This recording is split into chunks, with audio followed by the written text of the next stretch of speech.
Alright, this is how I stack my light frames into a master light frame in Siril.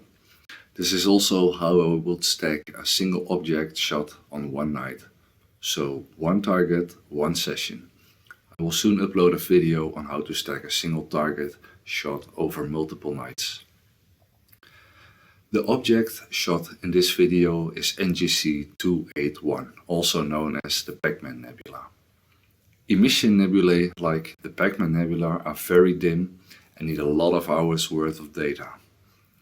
This is only 1 hour of data, and in a later video I will show the end result of that data shot over multiple nights and compare them with this master light frame. I assume you already got a master dark frame, a master flat frame, which should be calibrated with a master bias frame. So a master dark, flat and bias. Check out my previous videos on how to create those.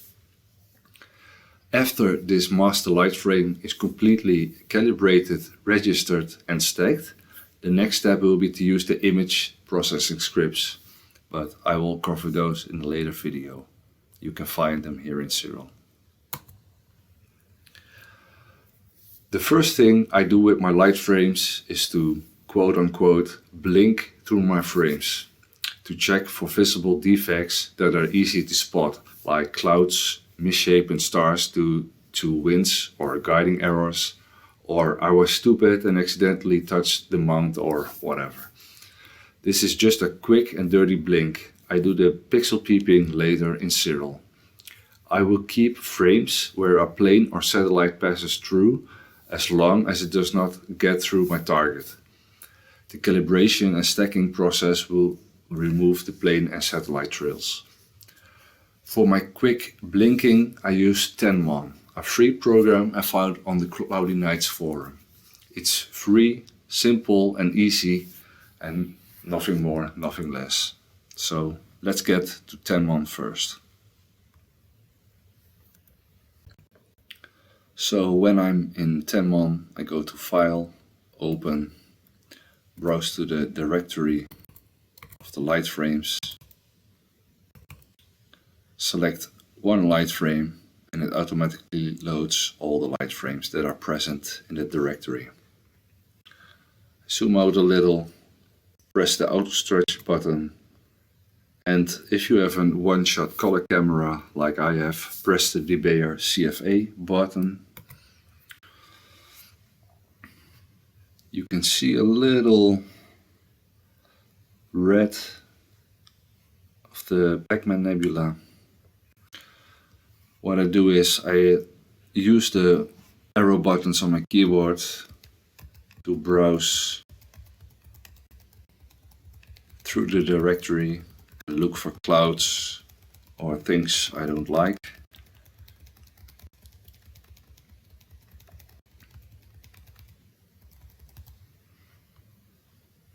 I look at my star shapes.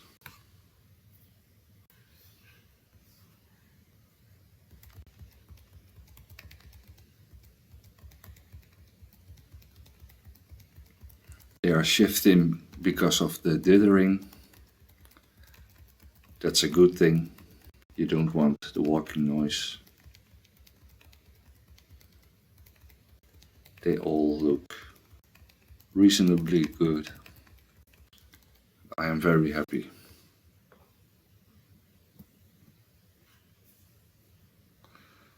Now, the next thing would be to go to Siril and stack the actual light frames.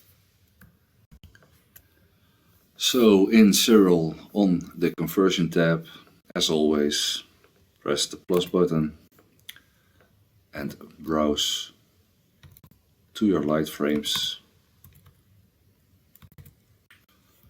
Select them all, press the add button and give the sequence a name.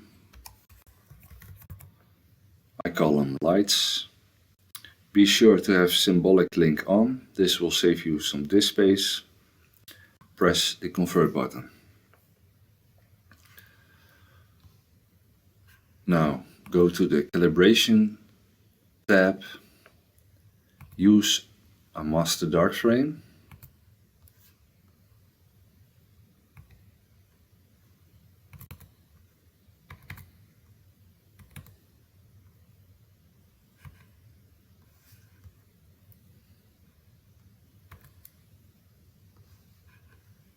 and use the master flat frame.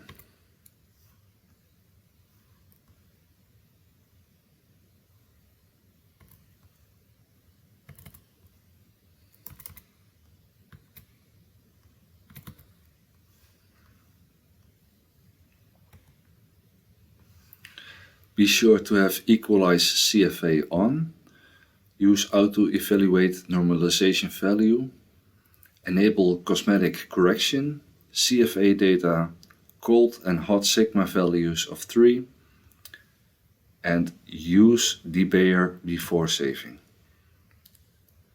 Press the Start Calibration button.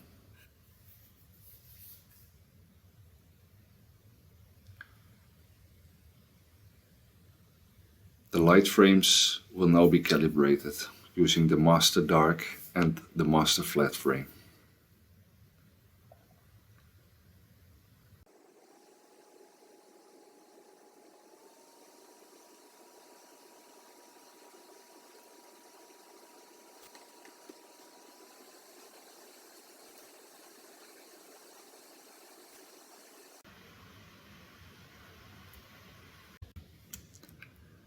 Once the calibration is done, go to the Registration tab,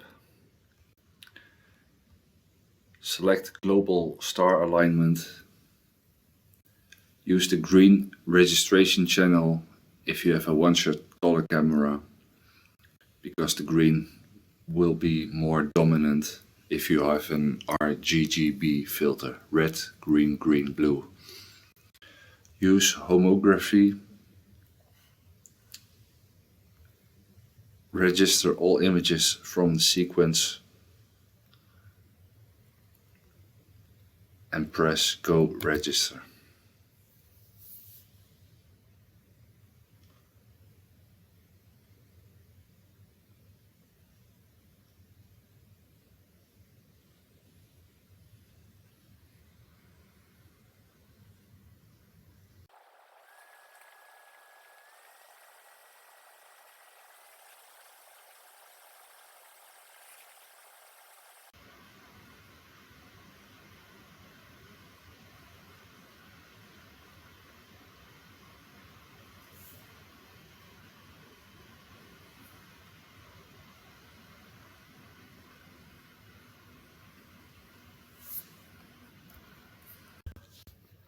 Once the registration is complete, I can go to the Plotting tab.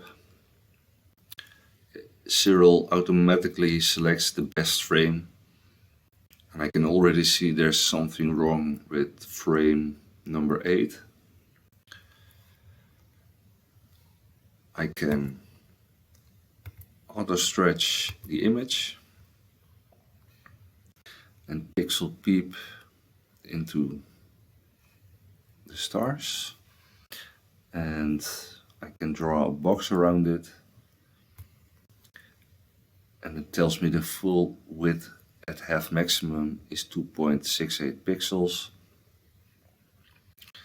I can change the information I want to see, example the roundness,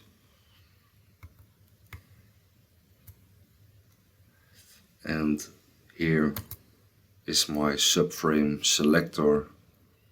I can browse through all the images. So let's go to frame 8. And frame 9 is also very good. So let's, yeah. There's a movement in frame 8 and not in frame 9. So I'm going to exclude frame 8. Let's also see what the roundness says. it also says frame 8 is very bad. Let's exclude frame 8 and go to the stacking tab. Use average stacking with rejection, additive with scaling. Use winsorized sigma clipping with low and high values of 3. And we have the image rejection at selected because we're stacking 65 images out of the 66 in this sequence. Output normalization and RGB equalization selected. And I'm going to save this file in my masters directory, and I call it ngc 281. It adds an underscore, and with this command it adds the total exposure time in seconds in the file name. I press start stacking, and this can take a while. If you have a lot of images, it's going to take a while.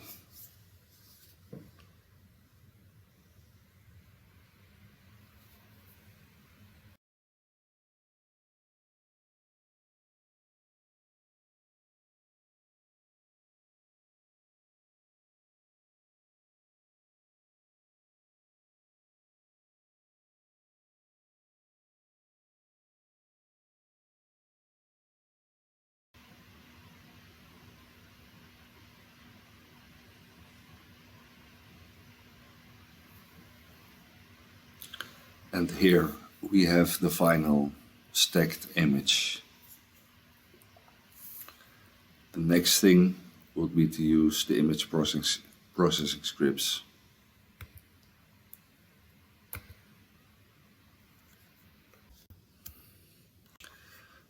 As you can see, my file name is ngc281_3900 seconds. And of course, if I bring up my calculator for you guys,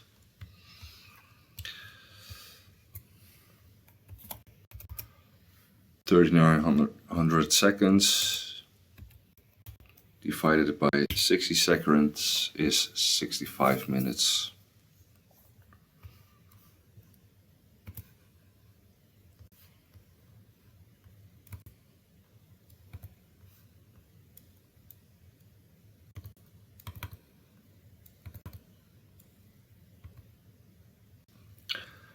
That's all for this video. In my next video, I will show you how to stack multiple nights worth of data